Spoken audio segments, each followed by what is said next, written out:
before I got clean and sober, I found myself here at this church, and a couple of the deacons cared for me in ways that no church had ever cared for me before. And not only did they put a cot out underneath these windows here, but they even ran power from outside of the sanctuary so I could have heat to my heating pad and stay warm. It was really chaotic, I think, and it was really hopeless feeling. I don't think we ever got to the point of feeling suicidal, but I wouldn't have minded if my life ended.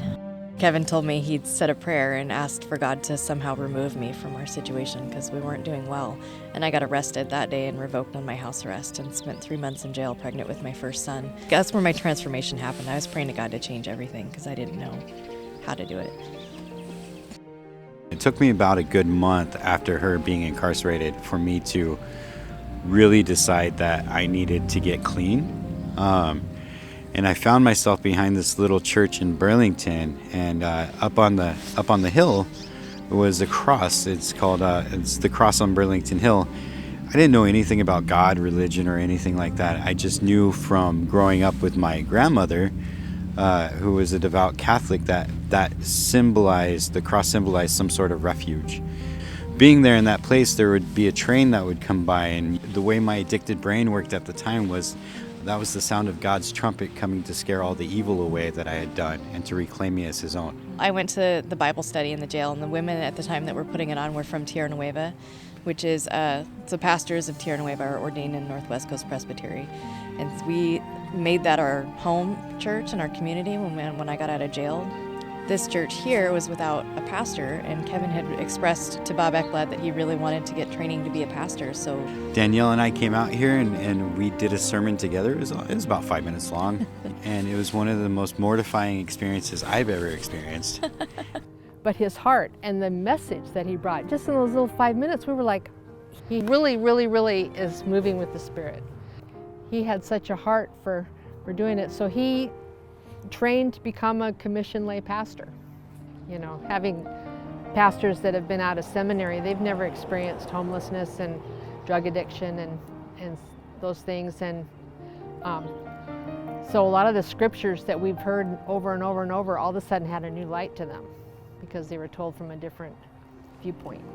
After I was ordained and installed, and I asked them all, I said, "What is the plan for your church?"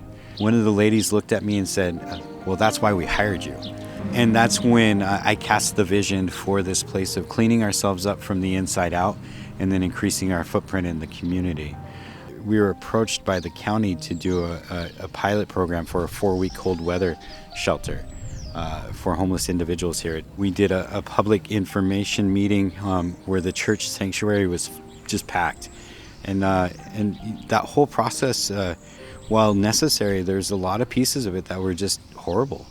we've been hated for a lot of things before, and if we're going to be hated now or criticized now for helping people, I'm okay with that. There was an opportunity to join a group of partners to apply for a federal grant to bring medically assisted drug treatment to rural areas.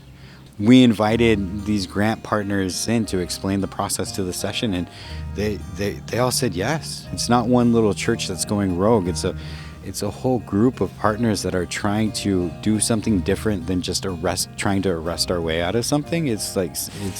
We're actively out here treating it like a public health crisis, because that's what it is. When we first started, before we became a Matthew 25 church, no, we were not a vital congregation.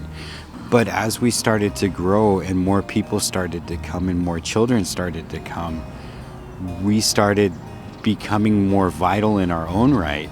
And then as we started engaging in the community, our vitality spread into the streets of this town.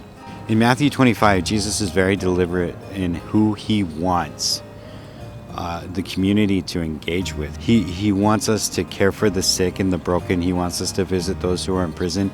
And he wants us to see them. And the addiction and the poverty that we encounter is a lot like what it was like not only when we were living in addiction, but how I grew up. And so it's strange to be stepping back into something that I escaped, trying to help others escape as well. Sometimes when I look in the mirror, I see all the imperfections that have been told to me my entire life. And then sometimes when I look in the mirror, I see one who's truly beloved.